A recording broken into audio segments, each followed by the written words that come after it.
তো welcome back to my another mini blog. আজকে ছিল দাদার আইবুড়ো ভাত। শর্টসে গেট রেডি উইথ মিটা শেয়ার করেছি। আর এই দেখো আমার পেছনে একটা আনপেড সিঙ্গার রয়েছে।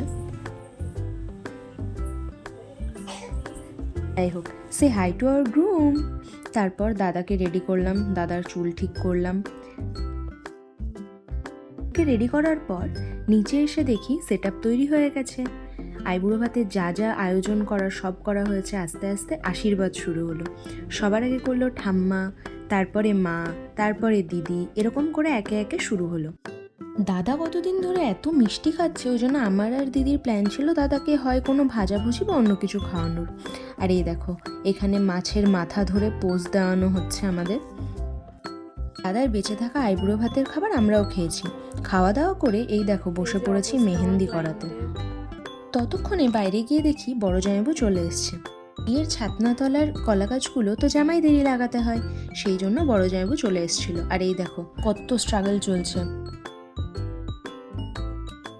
এর মধ্যেই নেহাদি চলে এসেছিল, কারণ আমি তো একা হাতে মেহেন্দি করতে পারতাম না, ওই জন্য ওকে ডেকে নিয়েছিলাম।